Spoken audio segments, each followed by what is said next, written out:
সরোবর, আমরা এখন আছি গুইমারা। গুইমারা নতুন একটা পার্ক হয়েছে, হয়তো সবাই জানেন। খুবই সুন্দর আসলে। প্রথমে ঢোকার সময় আপনারা দেখতে পাবেন এখানে একটা সুন্দর একটা রেস্টুরেন্ট আছে, সরোবর ফুড কর্নার। খুব সুন্দর আসলে এই জায়গাটা।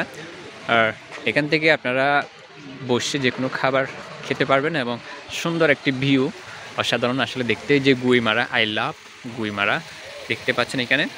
তো এখানে আছে ঝর্ণা এবং খুব সুন্দরভাবে এখানে আসলে গোছানো সাজানো হয়েছে, দেখতে পাচ্ছেন। এখানে ঝর্ণা স্টাইল করেছে, আসলে এগুলো কৃত্রিমভাবে করেছে, সুন্দরই লাগতেছে আসলে। আর এইখানে একটা ওয়েলকাম টু, প্রথমে ঢোকার সময় হাতের বাম পাশে আপনারা পেয়ে যাবেন ওয়েলকাম টু সরোবর। খুব সুন্দর একটা লাভ দেওয়া হয়েছে, এখানে চাইলে আপনারা এসে ছবি তুলতে পারবেন।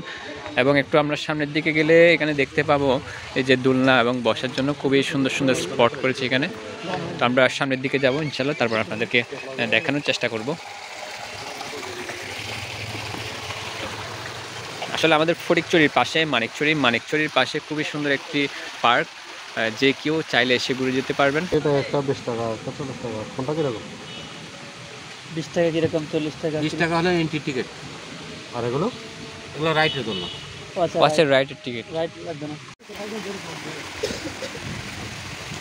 এখানে আসলে টিকিট মূল্য হচ্ছে মাত্র 20 টাকা এন্ট্রি ফি। এবং এখানে বিভিন্ন রাইড আছে, রাইডের ক্ষেত্রে আপনারা বিভিন্ন টিকিট আছে এখানে 40 টাকা করে। আর রাইডের ক্ষেত্রে আর কি এখানে লেকের মধ্যে ঘুরতে পারবেন। এবং আরও সম্ভবত আমরা এখনও ভিতরে ঢুকি নাই, কী কী রাইড আছে সেগুলো দেখে নিতে পারবেন আপনারা আসলে। এই যে দেখতে পাচ্ছি আমি এখানে বোট দেখা যাচ্ছে এবং এখানে লেকের মধ্যে ঘোরার জন্য।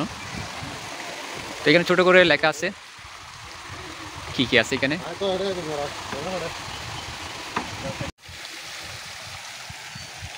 আসলে অসাধারণ এক অনুভূতি। আর যে কৃত্রিমভাবে যে ঝর্ণাটা করা হয়েছে খুব সুন্দর লাগতেছে। আর এখানে যে দেখতে পাচ্ছি একটা নৌকা, ময়ূর রাক্ষী, নৌকাটা আসলে অনেক সুন্দর। এটা সুন্দর সুন্দর বসানো হয়েছে আসলে। এটার মধ্যে আপনারা চাইলে বসতে পারবেন, তবে এটা রাইডের জন্য না, এটা জাস্ট আপনারা বসার জন্য, ছবি তোলার জন্য। মানে যতই সামনের দিকে এগোচ্ছি ততই আসলে ভালো লাগতেছে, মুগ্ধ হচ্ছে। যে একটা কৃত্রিম নৌকাটা আসলে অনেক সুন্দরই লাগতেছে।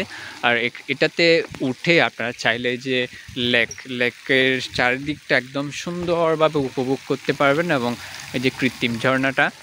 আর এই যে একটু সামনের দিকে গেলে আপনারা দেখতে পাবেন আই লাভ গুইমারা। সুন্দর করে দুইটা লাভ দেওয়া হয়েছে, গুইমারাটা খুব সুন্দরভাবে আর্ট করা হয়েছে। এখানে এসে আসলে আরেকটা জিনিস দেখতে পেলাম। এখানে সুন্দর একটা চিড়িয়াখানা আছে, এখানে অনেকগুলা হরিণ দেখতে পাচ্ছি আমি।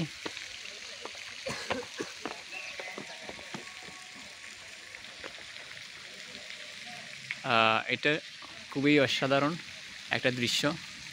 এখানে দেখা যাচ্ছে অনেকগুলা হরিণ।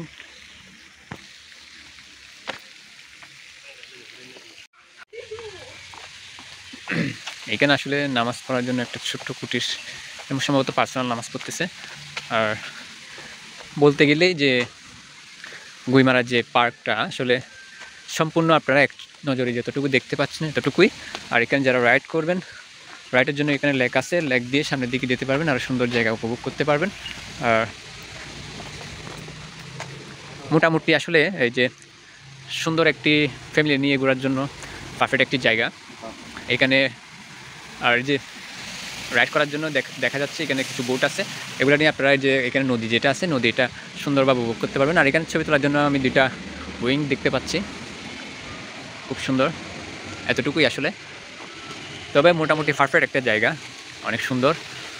আপনারা যে কেউ চাইলে এসে ঘুরে যেতে পারবেন। বোট নিয়ে রাইডে যাচ্ছে। আসলে এখানে আসলে আপনারা যদি বোট নিয়ে রাইডে না যান তাহলে আসলে যে নদীর যে লেকের একটা সৌন্দর্য অনুভূতি সেটা আসলে পাবেন না। অবশ্যই আপনারা আসলে এখানে লেকে ঘোরার জন্য প্রিপারেশন নিয়ে আসবেন। আপনার পুরো পার্কটা আপনি এখানে এসে এখান থেকে কিন্তু আপনারা পুরো পার্কটা দেখতে পাবেন। এই যে দেখতে পাচ্ছেন এখানে আসলে খুব সুন্দর রাজঘাট। আসলে পার্কের মধ্যে যেগুলো ন্যাচারাল রাজহাঁস। আমরা সবসময় আর্টিফিশিয়াল এই যে রাজহাঁসগুলো দেখে থাকি, এখানে কিন্তু ন্যাচারাল রাজহাঁস দেওয়া হয়েছে এবং এখানে হরিণও আছে। এখানে গুগু পাখির একটা স্পট করেছে, দেখতে পাচ্ছি আপনারা, অনেক সুন্দর। আর শুধু সামনের কর্নারটা একদম লেকের মাঝখানে কিন্তু একটা বসার জন্য খুব সুন্দর স্পট করেছে, কোনি কালোই এটার নাম দিয়েছে, অনেক সুন্দর লাগতেছে আসলে। তো আপনারা আসবেন, এসে এখানে বসার জন্য হলেও আসবেন, অন্য কিছু সব কিছু না করলেও কিন্তু এখানে একটু বসে যে অনুভূতিটা পাবেন এটা কিন্তু অসাধারণ এক কথায়। তো সবাই ভালো থাকবেন, সুস্থ থাকবেন এবং সময় পেলে ঘোরাঘুরি করবেন। ধন্যবাদ সবাইকে।